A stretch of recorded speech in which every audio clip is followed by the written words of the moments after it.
5th, Bandal Limited Baramati went into liquidation on 31st March 2020. The balance sheet as on that date was as under.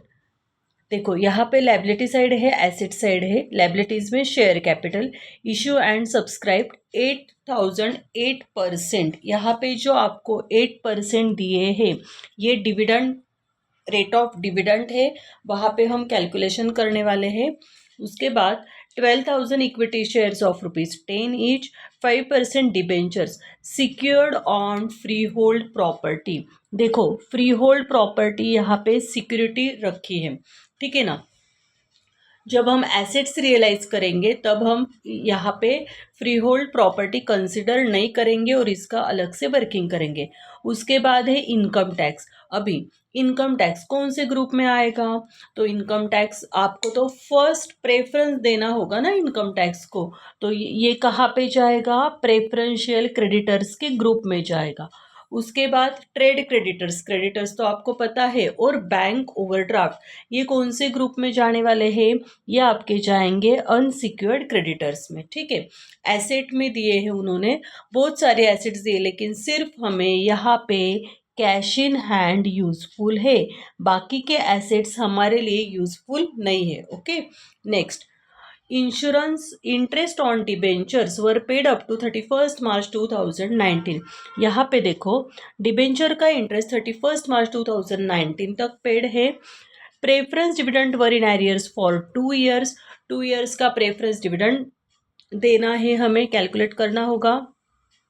Assets realise were as follows: freehold property, plant and machinery, stock and debtors. देखो यहाँ पे free hold property security रखी थी, इसलिए अब जब हम assets realise करेंगे तब हम ये फ्री होल्ड प्रॉपर्टी कंसिडर नहीं करेंगे.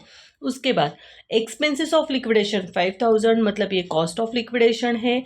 Liquidators remuneration was fixed at 1,500. Liquidators जो है, जो हमने कंपनी वाइंडिंग अप करने के लिए पर्सन अपॉइंट किया है उसको लिक्विडेटर बोलते हैं. उसका जो रेम्युनरेशन है वो तो हमें फिक्स्ड, उसको 1,500 तो देना ही है, लेकिन प्लस क्या देना है उसको?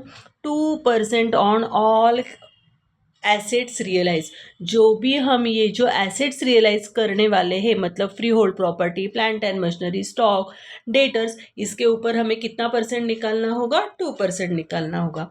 Next, the creditors include preferential creditors which amounted to ₹5,000. देखो यहाँ पे आपके ट्रेड क्रेडिटर्स है 65,000, इसमें यहाँ पे आपके 5,000 प्रेफरेंशियल क्रेडिटर्स है, मतलब 60,000 क्या हो गए? हमारे अनसिक्योर्ड क्रेडिटर्स हो गए, ठीक है.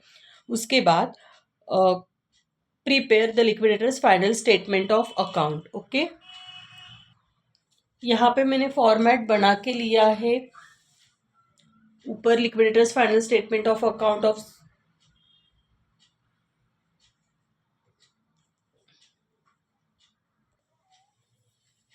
Of bundle limited Baramati 31st March 2020.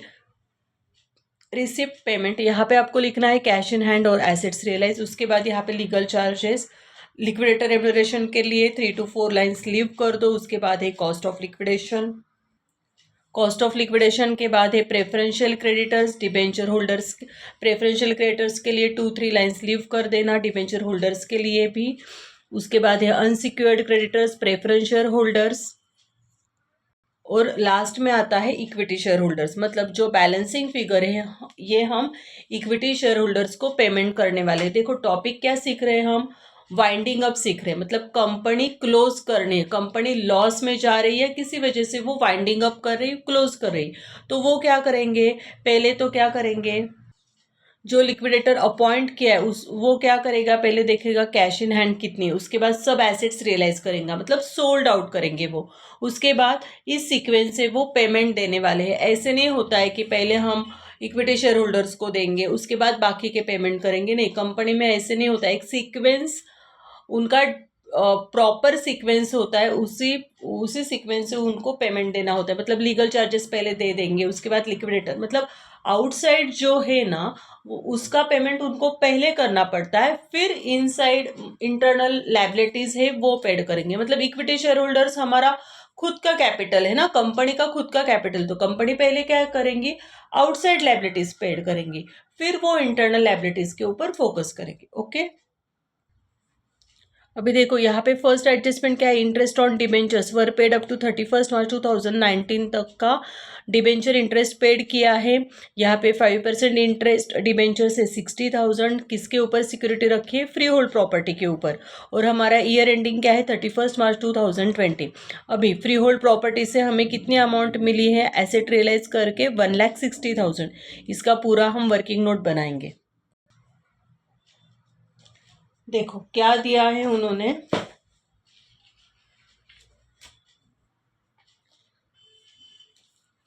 Balance sheet के लायबिलिटी साइड में आपको दिया है 5% डिबेंचर्स,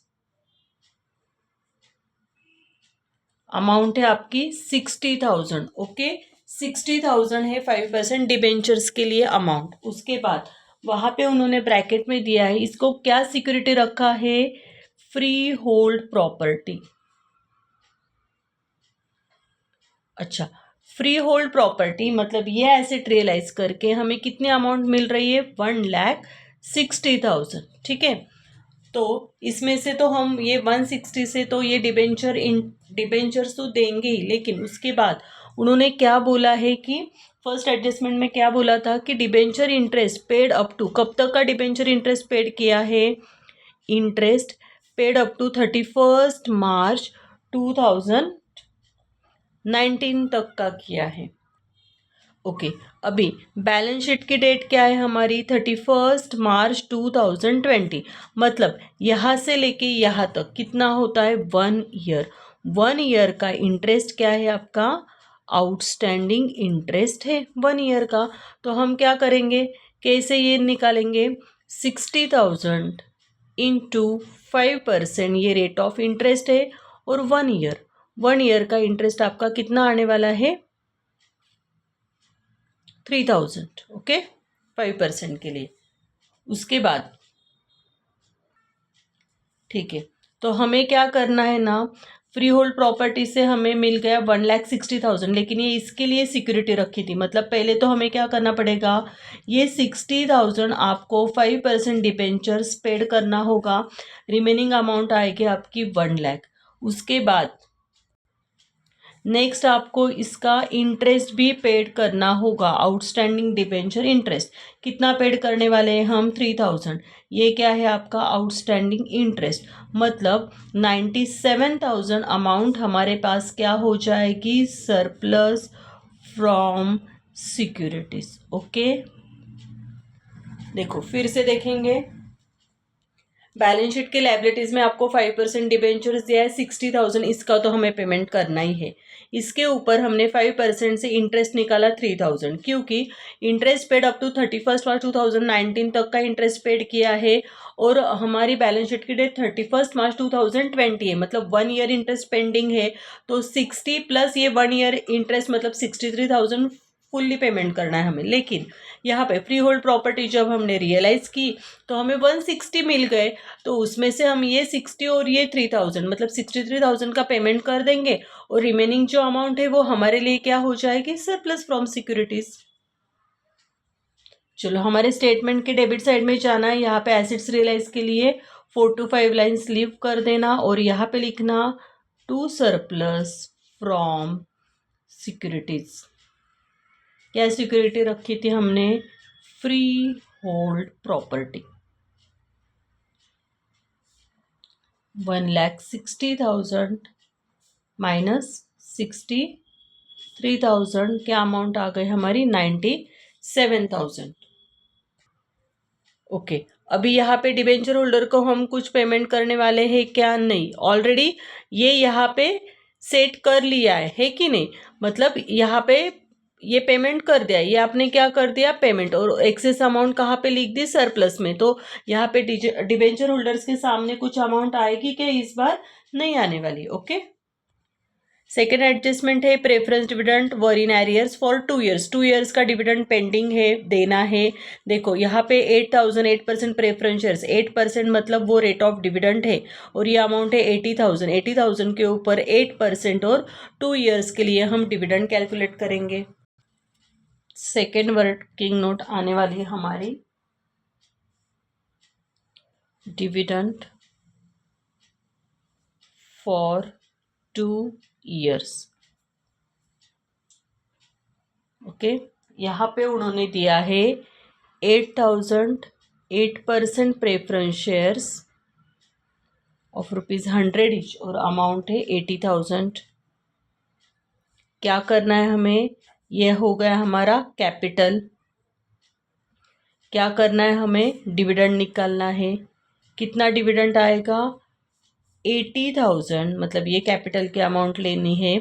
इसके ऊपर हम 8% इंटू कितने ईयर्स के लिए डिविडेंड है? 2 years के लिए। कितना आएगा? 8,000 इंटू 8% मतलब 64,000 हो गए, सॉरी 6,400, और 2 years के लिए आपकी अमाउंट आ गई 12,800। तो डिविडेंड कितना आ गया? 12,800। मतलब पूरा पेमेंट हम कितना करने वाले हैं? 92,800। कैपिटल को देंगे 80,000 का पेमेंट करेंगे और डिविडेंड को कितना देना है हमें? 12,800। ठीक है, चलो प्रेफरेंस शेयर होल्डर्स के नीचे लिखना है आपको कैपिटल। इनर कॉलम में आपको अमाउंट लिखनी है 60,000, सॉरी 80,000 कैपिटल था हमारा। उसके बाद यहाँ पे लिखना है डिविडेंड फॉर 2 years। 2 years का डिविडेंड हमारा आया था 12,800। आउटर में अमाउंट आ जाएगी 92,800। नेक्स्ट एडजस्टमेंट है द एसेट्स रियलाइज। देखो यहाँ पे free hold property, plant and machinery, stock, debtors, ये सब एसेट्स रियलाइज हुई है। हमें यहाँ पे डेबिट साइड में लिखनी है, लेकिन फ्री होल्ड प्रॉपर्टी लेने वाले हैं क्या हम? नहीं, क्योंकि वहाँ पे हमने डिबेंचर होल्डर्स को ये सिक्योरिटी करके रखी थी, तो उसका सरप्लस ऑलरेडी हमने लिखा है। तो यहाँ पे सिर्फ क्या आएगा अभी एसेट्स रियलाइज में? प्लांट एंड मशीनरी, स्टॉक और डेटर्स। डेबिट साइड में जाना है, एसेट्स रियलाइज के नीचे आपको लिखना है प्लांट एंड मशीनरी 62,000। उसके बाद है स्टॉक 73,000। उसके बाद है डेटर्स 50,000। करो इसकी टोटल कितनी होगी? 62, 73 और 50,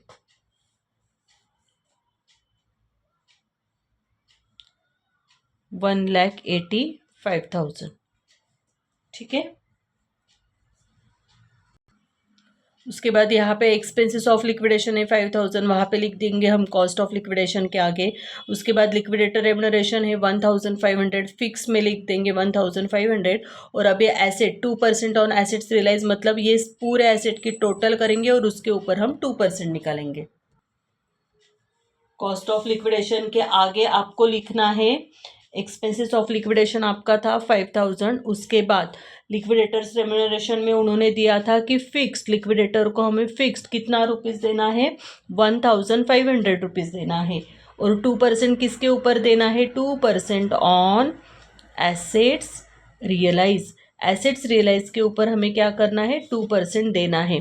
तो अभी एसेट्स रियलाइज की हम वर्किंग नोट बनाएंगे। ओके, क्या करना है अभी हमें? 2% ऑन एसेट्स रियलाइज। क्या निकालना है आपको यहाँ पे? Liquidators remuneration. कौन से एसेट है? Free hold property 1,60,000, free hold property 1,60,000। उसके बाद प्लांट एंड मशीनरी 62,000। उसके बाद है स्टॉक 73,000 और डेटर से 50,000। ओके, करो इसकी टोटल।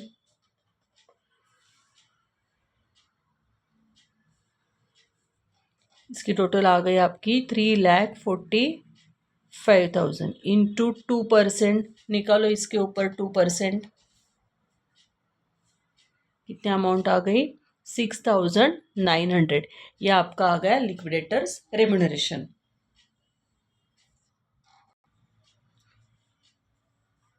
3,45,000 इंटू 2%, मतलब ये आपका हो गया 6,900। इन दोनों की टोटल आउटर में ले लो, वो टोटल आएगी आपकी 8,400। ठीक है। उसके बाद लास्ट दिया था the creditors include preferential creditors ₹5,000, मतलब प्रेफरेंशियल क्रेडिटर्स के ग्रुप में हम 5,000 लिख देंगे, लेकिन ये क्रेडिटर्स में इंक्लूड था ना। देखो यहाँ पे ट्रेड क्रेडिटर्स कितने 65,000, तो 5,000 प्रेफरेंशियल क्रेडिटर्स के ग्रुप में लिख देंगे और रिमेनिंग 60,000 है वो अनसिक्योर्ड क्रेडिटर्स के ग्रुप में लिख देंगे।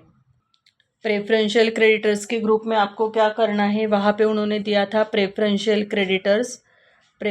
क्रेडिटर्स के अमाउंट है 5,000, है कि नहीं, और रिमेनिंग मतलब टोटल 65,000 थे ना ट्रेड क्रेडिटर्स। यहाँ पे लिखो अनसिक्योर्ड क्रेडिटर्स के ग्रुप में लिखो यहाँ पे ट्रेड क्रेडिटर्स। कितनी अमाउंट आएगी 65,000 माइनस हमने क्या किया 5,000, मतलब आपके ट्रेड क्रेडिटर्स कितने हो गए 60,000। ठीक है, एडजस्टमेंट तो अभी पूरी हो गई है। अभी हमें बैलेंस शीट चेक करना है। बैलेंस शीट में देखो क्या क्या बैलेंस है। 8% प्रेफरेंस शेयर्स हो गया, इक्विटी शेयर्स का जो है वो तो बैलेंसिंग फिगर आती है। 5% डिबेंचर्स हो गया। अभी इनकम टैक्स हम क्या करेंगे, प्रेफरेंशियल क्रेडिटर्स के ग्रुप में लिख देंगे। ट्रेड क्रेडिटर्स हमारा हो गया। बैंक ओवरड्राफ्ट कहाँ पे लिखेंगे हम, अनसिक्योर्ड क्रेडिटर्स के आगे। और एसेट साइड में क्या लिखना है हमें, कैश इन हैंड 1,000। ठीक है ना, मतलब 3 आइटम अभी बाकी है। इनकम टैक्स प्रेफरेंशियल क्रेडिटर्स के ग्रुप में लिख देंगे, बैंक ओवरड्राफ्ट अनसिक्योर्ड क्रेडिटर्स के ग्रुप में लिख देंगे, और कैश इन हैंड वहाँ पे डेबिट साइड में लिख देंगे। इनकम टैक्स प्रेफरेंशियल क्रेडिटर्स में के ग्रुप में आएगा, हमेशा याद रखना है आपको। इनकम टैक्स कितनी अमाउंट है इनकम टैक्स की 4,000। ठीक है। उसके बाद बैंक ओवरड्राफ्ट कौन से ग्रुप में आने वाला है, अनसिक्योर्ड क्रेडिटर्स के ग्रुप में। बैंक ओवरड्राफ्ट कितना था वो 30,000। टोटल अमाउंट कितनी हो गई है 90,000। ठीक है। उसके बाद कैश इन हैंड कितनी है, कैश इन हैंड यहाँ पे 1,000। ओके, हमारा प्रॉब्लम कंप्लीट हो गया। चलो अभी क्लोज करेंगे। कुछ बाकी है क्या, लीगल चार्जेस तो नहीं, ये हमने आउटर में लिया है। चलो यहाँ पे डेबिट की टोटल करो। डेबिट में 1,000, 1,85,000 और 97,000, इसकी टोटल आपकी आ रही है 2,83,000। क्रेडिट में लिखो टोटल 2,83,000, करो माइनस सब 8,400, 5,000, 5,000, 4,000, 90,000 और 92,800, ये सब माइनस करके आपकी बैलेंसिंग फिगर आ रही है यहाँ पे 77,800। वो आपको इक्विटी शेयर होल्डर्स के आगे लिखनी है। डन। चलो अभी हम इलिस्ट्रेशन 6 देखने वाले हैं। Sudarshan limited Saswad went into liquidation on 31 मार्च 2020 का बैलेंस शीट है, लायबिलिटीज और एसेट दी है। यहाँ पे 5,000 preference shares of ₹100 each, 2,500 equity shares of ₹100 each, ₹75 paid up. मतलब इक्विटी शेयर का 100 प्राइस है, लेकिन 75 हमें आई है, पेडअप है, तो 25 रुपीज़ क्या होगा, रिमेनिंग अमाउंट है। 7,500 equity shares of ₹100 each, ₹60 paid up, मतलब यहाँ पे 40 रुपीज़ बैलेंसिंग फिगर है। 5% मॉर्गेज डिबेंचर्स के ऊपर 2,50,000 के ऊपर 5% हम क्या करेंगे, अगर होगा तो वहाँ पे डिबेंचर इंटरेस्ट कैलकुलेट करेंगे। उसके बाद और एक डिबेंचर इंटरेस्ट यहाँ पे उन्होंने दिया है, आउटस्टैंडिंग इंटरेस्ट ऑन डिबेंचर्स दिया है, और लास्ट दिया है उन्होंने क्रेडिटर्स। अभी एसेट साइड में सिर्फ हमें क्या यूजफुल है, कैश, बस हमें सिर्फ कैश देखनी है 75,000। ओके। उसके बाद liquidator is entitle to remuneration at 3% on assets realise. जो भी एसेट्स रियलाइज करेंगे उसके ऊपर हमें 3% रेम्यूनरेशन देना होगा, including assets realise, including surplus from securities except cash, मतलब कैश नहीं लेनी है यहाँ पे, ऐसे भी कैश नहीं लेते हम।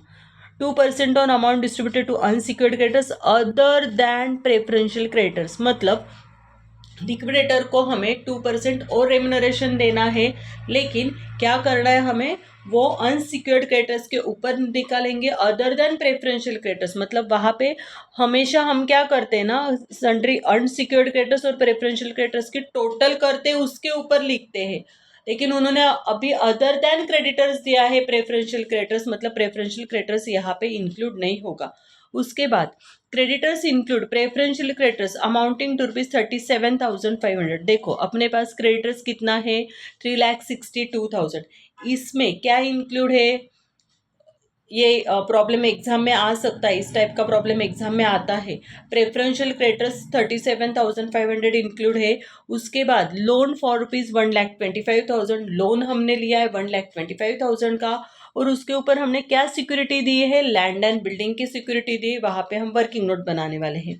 अभी एसेट्स रियलाइज में land and building, plant and machinery, patent, stock, debtors, इतना दिया है। ठीक है, तो अभी लैंड एंड बिल्डिंग अगर यहाँ पे हमने सिक्योरिटी रखी है, मॉर्गेज रखी है, तो जब हम एसेट्स रियलाइज करेंगे तो उस लिस्ट में ये लैंड एंड बिल्डिंग आपके आने वाली नहीं है। ठीक है, लैंड एंड बिल्डिंग से हमें कितनी रुपीज़ मिली है, 3,00,000 रुपीज़। उसके बाद एक्सपेंसेस ऑफ लिक्विडेशन है, मतलब ये आपका कॉस्ट ऑफ लिक्विडेशन हो गया, और लीगल चार्जेस है आपके 10,000। ओके, यहाँ पे मैंने फॉर्मेट रेडी करके रखा है, liquidator's final statement of account Sudarshan limited Saswad, वही फॉर्मेट है। Cash in hand, assets realise, यहाँ पे legal charges, liquidator remuneration, cost of liquidation, preferential creditors, debenture holders, unsecured creditors, preferential holders और इक्विटी शेयर होल्डर्स। इस type का format आप बना लो, बहुत प्रॉब्लम आपके लिए इजी हो जाएगा। यहाँ पे 4 to 5 लाइन्स लीव करनी है। ओके, चलो प्रॉब्लम को स्टार्ट करते हैं। फर्स्ट एडजस्टमेंट उन्होंने दिए, the liquidator is entitle to remuneration at 3% on assets realise. जो भी एसेट्स रियलाइज की है उसके ऊपर हमें 3% लिक्विडेटर को रेम्यूनरेशन देना होगा। तो अभी एसेट्स रियलाइज की लिस्ट आपको यहाँ पे दिख रही, land and building, plant and machinery, patents, stock और डेटर्स। इन सब की हम क्या करेंगे, टोटल करेंगे, और उसके ऊपर कितना परसेंट निकालेंगे, 3%। 3% on assets realise. Assets realise के ऊपर आपको 3% रेम्यूनरेशन निकालना है। कौन से एसेट्स हैं हमारे पास, लैंड एंड बिल्डिंग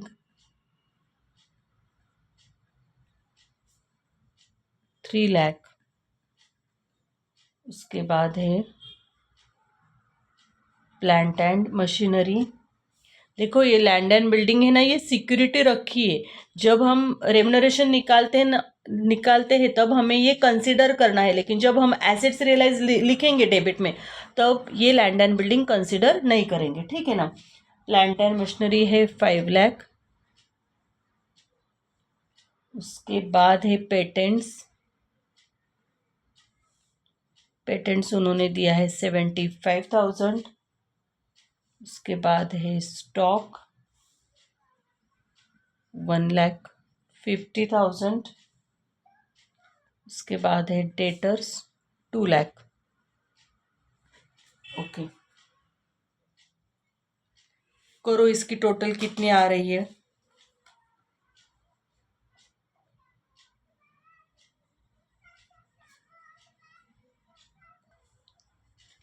टोटल आ गई यहाँ पे 12,25,000। निकालो इसके ऊपर 3% है, इंटू 3%,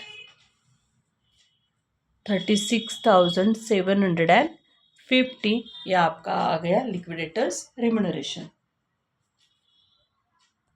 चलो फॉर्मेट में जाएंगे। लिक्विडेटर्स रेम्यूनरेशन के नीचे आपको यहाँ पे लिखना है 3% ऑन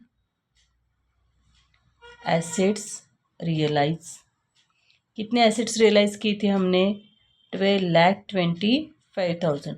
इसके ऊपर अगर हम 3% निकालते हैं तो कितने अमाउंट आने वाली है, 36,750। डन। नेक्स्ट उन्होंने यहाँ पे दिया है 2% on amount distributed to unsecured creditors other than preferential creditors. मतलब प्रेफरेंशियल क्रेडिटर्स छोड़ के यहाँ पे अनसिक्योर्ड क्रेडिटर्स के ऊपर हमें 2% निकालना है। यहाँ पे लिखो 2% on unsecured creditors, unsecured creditors only चाहिए तो यहाँ पे लिख लो ओनली। लेकिन अभी अनसिक्योर्ड क्रेडिटर्स को हमने कितना पेमेंट किया है वो हमें नहीं पता है, ये अमाउंट हम बाद में लिखेंगे। Okay, next, creditors include preferential creditors. देखो हमारे पास ये क्रेडिटर्स है 3,62,500, इसमें क्या इंक्लूड है? प्रेफरेंशियल क्रेडिटर्स है 37,500 एंड लोन ऑफ रुपीज 1,25,000, और लोन भी इंक्लूड है 1,25,000 का, secured by mortgage of land and building. और उसके ऊपर हमने क्या मॉर्गेज रखा है? लैंड एंड बिल्डिंग मॉर्गेज रखी है, ठीक है ना। तो लैंड एंड बिल्डिंग से हमें अमाउंट कितनी मिली है? 3 लाख। तो अभी हम क्या करेंगे? इसकी वर्किंग नोट बनाएंगे। सेकेंड वर्किंग नोट बनेगी हमारी। क्या बोला है उन्होंने? देखो, क्रेडिटर्स इंक्लूड, क्या क्या इंक्लूड है क्रेडिटर्स में? प्रेफरेंशियल क्रेडिटर्स इंक्लूड है 37,500 एंड लोन इंक्लूड है 1,25,000, और उसके ऊपर हमने क्या मॉर्गेज रखा था? Land and building, land and building ये हमने क्या रखी है? मॉर्गेज रखी है, ठीक है। ओके, इजी है, बहुत इजी है। देखो क्या करना है ना, हमें बैलेंस शीट के लायबिलिटी साइड में जाओ, वहां पे देखो क्रेडिटर्स कितने हैं आपके? क्रेडिटर्स है आपके वहां पे 3,62,500। ओके, इसका क्या बनाएंगे हम? अभी ग्रुप बनाएंगे। ओके, क्रेडिटर्स में 3,62,500 में आपके प्रेफरेंशियल क्रेडिटर्स इंक्लूड है, प्रेफरेंशियल क्रेडिटर्स इंक्लूड है, कितनी अमाउंट है वो? 37,500। और क्या इंक्लूड है? लोन, लोन इंक्लूड है, लोन की अमाउंट क्या है? 1,25,000। ओके, लोन को हमने क्या मॉर्गेज रखा था? Land and building, land and building. तो लैंड एंड बिल्डिंग से हमें कितनी अमाउंट मिली है? 3 लाख। ओके, अगर हमें लैंड एंड बिल्डिंग से 3 लाख रुपीज़ आ रहे तो 3 लाख से अगर हम 1,25,000 का पेमेंट करेंगे तो हमारा अमाउंट कितना हो जाएगा? हमारे पास सरप्लस कितना रहेगा? 1,75,000। ये हमारा क्या हो जाएगा? सरप्लस। क्या आएगा ये आपका? सरप्लस। ओके, अभी देखो 3,62,000 में प्रेफरेंशियल क्रेडिटर्स इंक्लूड थे, लोन इंक्लूड था, तो रिमेनिंग अमाउंट कहाँ पे जाएगी? तो हमेशा याद रखना है आपको, रिमेनिंग अमाउंट आपकी अनसिक्योर्ड क्रेडिटर्स में जाने वाली है। कैसे आएगी ये? 362 से ये दोनों माइनस करना है। क्या करेंगे हम? देखो यहाँ पे 3,62,500 माइनस क्या करेंगे? 37,500 और माइनस क्या करेंगे? 1,25,000। मतलब इनमें से ये दो अमाउंट आपको माइनस करनी है, तो रिमेनिंग अमाउंट आपकी जो आने वाली है वो आपकी है 2 लाख, और वो आपके हो गए अनसिक्योर्ड क्रेडिटर्स। ओके, एग्जाम में ये प्रॉब्लम आके गया है, ठीक है।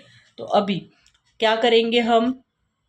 वहाँ पे अकाउंट में हमारे प्रेफरेंशियल क्रेडिटर्स के सामने 37,500 लिखेंगे। हमें ये जो सरप्लस मिला है 1,75,000 वो डेबिट साइड में लिखेंगे। उसके बाद अनसिक्योर्ड क्रेडिटर्स के सामने हम 2 लाख लिखेंगे, ठीक है। पहले हम क्या लिखने वाले हैं? Preferential creditors. कितनी अमाउंट है प्रेफरेंशियल क्रेडिटर्स की? 37,500। उसके बाद क्या अमाउंट मिली थी हमें? सरप्लस। एसेट्स रियलाइज के लिए 4 to 5 लाइन्स लिव कर देना। यहाँ पे लिखो to surplus from securities 1,75,000। Land and building थी हमारी 3 लाख। लोन कितना पेड किया हमने? 1,25,000। मतलब हमारे पास सरप्लस कितना आ गया? 1,75,000। उसके बाद रिमेनिंग अमाउंट कितनी थी? 2 लाख। कहाँ पे लिखने हैं? अनसिक्योर्ड क्रेडिटर्स के सामने आपको लिख देना है 2 lakh. Okay, next assets realise में land and building, plant and machinery, patent, stock और डेटर्स ये सब लिखना है। लेकिन लैंड एंड बिल्डिंग लिखेंगे क्या अभी हम? नहीं, एसेट्स रियलाइज के टाइम आपको लैंड एंड बिल्डिंग कंसिडर नहीं करनी, क्योंकि वो मॉर्गेज रखी थी। लेकिन जब हम लिक्विडेटर का रेम्यूनरेशन निकालते तब हमें ये एसेट कंसिडर करनी होती है। ओके, चलो अभी डेबिट साइड में हम एसेट्स रियलाइज के नीचे land, plant and machinery, patent, stock और डेटर्स ये एसेट लिख देंगे। एसेट्स रियलाइज का ग्रुप हमने डेबिट साइड में बनाया है। यहाँ पे आपको लिखना है plant and machinery 5 lakh, plant and machinery inner column में लिख दो 5 लाख। उसके बाद लिखो पेटेंट्स, इनर कॉलम में लिख दो 75,000। उसके बाद स्टॉक 1,50,000 और डेटर से 2 लाख। कितनी टोटल हो जाएगी इसकी?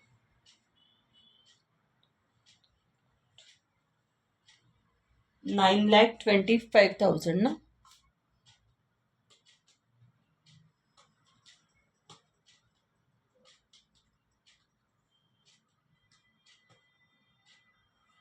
$9,25,000, ठीक है।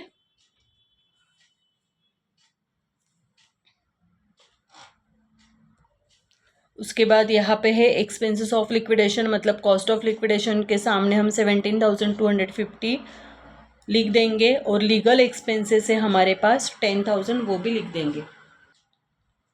कॉस्ट ऑफ लिक्विडेशन है आपके पास 17,250 और लीगल एक्सपेंसेस है आपके पास 10,000, ठीक है। एडजस्टमेंट तो हमारी कंप्लीट हो गई। अभी हम बैलेंस शीट चेक करेंगे। अभी लायबिलिटीज़ में देखो 5,000 प्रेफरेंस शेयर्स ऑफ ₹5 लाख, मतलब प्रेफरेंस शेयर का कैपिटल जो है वहाँ पे हमें क्या लिखना है? 5 lakh. Okay, preference share holders का आपका कैपिटल है 5 लाख। आज आपको डिविडेंड कैलकुलेट करने के लिए नहीं दिया है उन्होंने।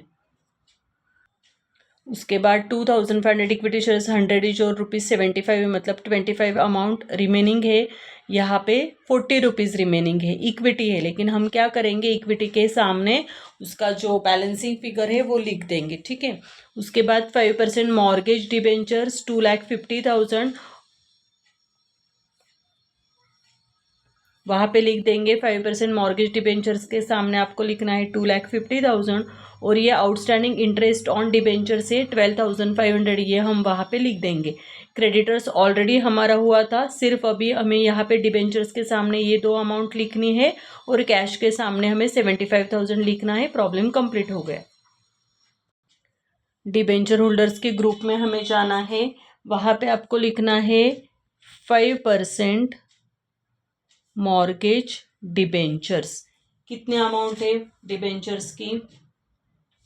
2,50,000। अभी मॉर्गेज डिबेंचर से यहाँ पे कौन सी तो एसेट रखी होगी, लेकिन जो लैंड एंड बिल्डिंग थी ना वो लोन के लिए थी, ठीक है ना। तो ये मॉर्गेज और ये मॉर्गेज अलग है, जो अमाउंट है वो हमने लिख दी।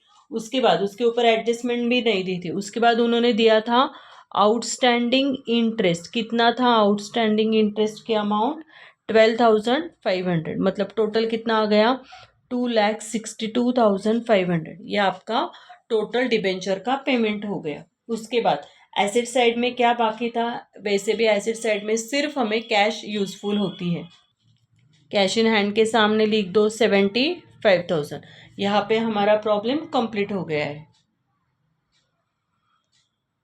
हाँ, लेकिन यहाँ पे देखो 2% on unsecured creditors. Unsecured creditors को हमने कितना पेमेंट किया है? 2 लाख। 2 लाख के ऊपर आपको क्या करना है? 2% रेम्यूनरेशन निकालना है। 2 लाख के ऊपर 2% रेम्यूनरेशन कितना आएगा? 4,000। देखो हम कभी कभी क्या करते हैं, अनसिक्योर्ड क्रेडिटर्स और प्रेफरेंशियल क्रेडिटर्स की टोटल करके लिखते हैं ना।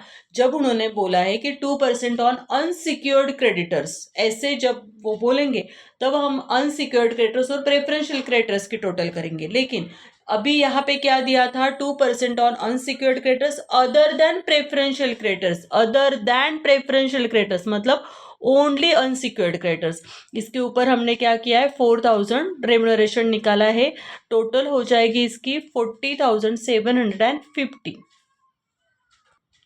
ठीक है, 40,750। अभी डेबिट में 75,000, 9,25,000 और 1,75,000 अमाउंट है, इसकी टोटल कर लेना। क्रेडिट में 10,000, 40, 750, 17,250, 37,500, 2,62,500 है। उसके बाद 2 लाख और 5 लाख है। ओके, चलो डेबिट की टोटल लिखो, 11,75,000। सेम टोटल क्रेडिट में लिखनी है 11,75,000। ठीक है, अभी बैलेंसिंग फिगर कितनी आएगी माइनस करो, तो बैलेंसिंग फिगर यहाँ पे आ रही 1,07,000। ठीक है, ओके, नेक्स्ट वीडियो में और हम प्रॉब्लम्स इसके ऊपर देखेंगे। Okay students, bye.